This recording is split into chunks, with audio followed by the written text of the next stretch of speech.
Assalamualaikum warahmatullahi wabarakatuh. Nabi Khidir memiliki keistimewaan, yaitu bahwa kematiannya ditangguhkan hingga hari kiamat tiba. Ini terkait dengan Ainul Hayat atau mata air keabadian. Di mana, sebenarnya, Nabi Khidir alaihissalam menyimpan mata air itu. Mengapa disebut Ainul Hayat atau mata air keabadian? Siapa yang pernah mencari keberadaan Ainul Hayat? Dan, di mana letak sebenarnya dari Ainul Hayat tersebut? Saksikan penjelasannya dalam video ini hingga akhir. Mata air keabadian, Ainul Hayat, juga dikenal sebagai Fountain of Youth, adalah sesuatu yang sangat dicari, namun hanya satu orang yang pernah menikmati airnya, yaitu pengawal Raja Zulkarnain bernama Khidir. Tidak lain, seorang nabi, beliau berhasil meminum dan mandi dengan air tersebut. Menurut beberapa ahli tafsir, Ainul Hayat adalah air keabadian yang mampu memperpanjang umur manusia. Setiap orang yang meminumnya, meskipun hanya sejumput, akan hidup abadi. Namun, ia dapat memilih untuk meninggal jika memohon kepada Allah Subhanahu wa Ta'ala untuk mengakhirinya. Nabi Khidir menemukan Ainul Hayat. Kisah perjalanan dalam pencarian Ainul Hayat hingga Nabi Khidir meminumnya, diriwayatkan oleh Asal Abi dari Imam Ali. Raja Zulkarnain adalah sosok yang disegani dan bahkan ditakuti oleh semua manusia di dunia. Beliau juga merupakan hamba yang sangat taat, sehingga senantiasa ditemani oleh seorang malaikat yang bernama Rifair. Raja Zulkarnain bukanlah tokoh fiktif, beliau benar-benar ada, bahkan diabadikan dalam Al-Quran. Salah satu kisah yang terkenal adalah tentang Ya'juj dan Ma'juj. Dalam Al-Quran, Raja Zulkarnain digambarkan sebagai individu yang bertakwa, adil, dan penuh kasih sayang. Beliau mendirikan benteng untuk melindungi kaum Daif dari ketakutan terhadap serangan Ya'juj dan Ma'juj. Hal ini sesuai dengan firman-Nya. Zulkarnain berkata, "Ini adalah benteng sebagai rahmat dari Tuhanku. Dan apabila datang janji Tuhanku, Dia akan menjadikannya rata dengan tanah. Dan janji Tuhanku adalah benar." Al-Quran, Surah Al-Kahfi, ayat 98. Raja Zulkarnain juga berupaya mencari Ainul Hayat dengan bantuan malaikat Rafail. Dengan tulus, Raja Zulkarnain mengungkapkan keinginannya untuk mendapatkan keabadian. Beliau berharap agar umurnya diperpanjang hingga hari kiamat, semata-mata untuk dapat terus beribadah kepada Allah Subhanahu wa Ta'ala selama hidupnya. Ketika diceritakan mengenai keberadaan air yang bisa memberikan keabadian tersebut, bernama Ainul Hayat, yang berarti sumber kehidupan.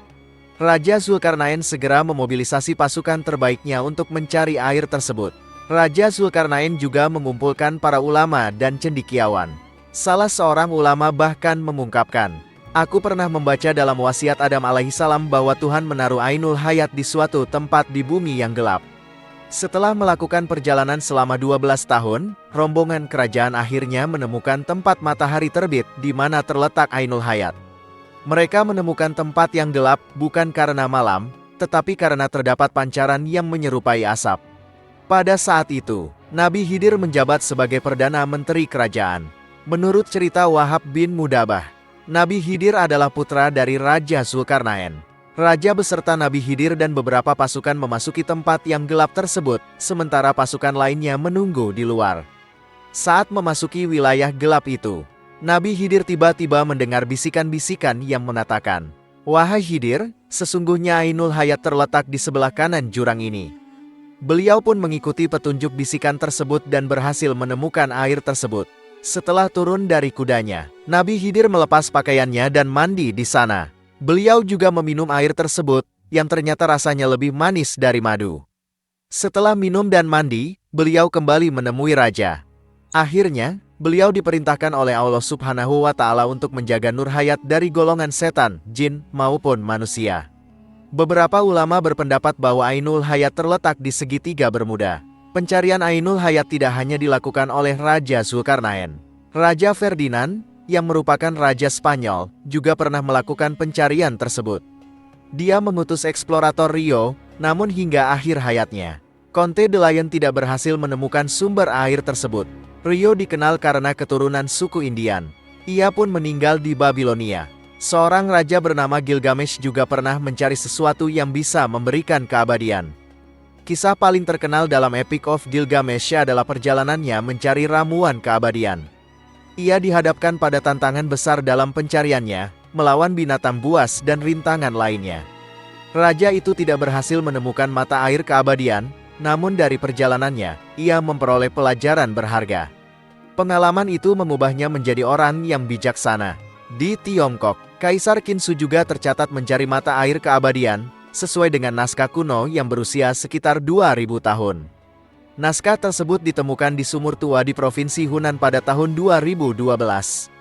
Dalam naskah itu, Kaisar Qinsu diberitahu tentang pencarian mata air keabadian, tetapi usahanya gagal, dan beliau meninggal dunia pada usia 49 tahun. Itulah legenda Ainul Hayat, air yang diyakini dapat memperpanjang umur manusia hingga abadi hingga hari kiamat. Nabi Khidir adalah satu-satunya yang pernah meminumnya, dan beliau dipercaya menjaga air itu dari setan, jin, dan orang-orang yang ingin memiliki kekuatan itu. Selain menjaga Ainul Hayat, Nabi Khidir juga dikenal sebagai seorang nabi yang memberikan banyak pelajaran, bahkan Nabi Musa alaihissalam belajar padanya. Hal ini sesuai dengan firman Allah Subhanahu wa Ta'ala. Musa berkata kepada Khidir, "Bolehkah aku mengikuti kamu, supaya kamu mengajarkan kepadaku ilmu yang benar di antara ilmu-ilmu yang telah diajarkan kepadamu?" Al-Quran, Surah Al-Kahfi, ayat 66. Demikian pembahasan kali ini. Semoga bisa bermanfaat untuk kita semua. Amin ya rabbal alamin. Jika kamu memiliki pendapat terkait pembahasan kali ini, tulis pendapat kamu di kolom komentar di bawah ya. Terima kasih telah menonton video ini.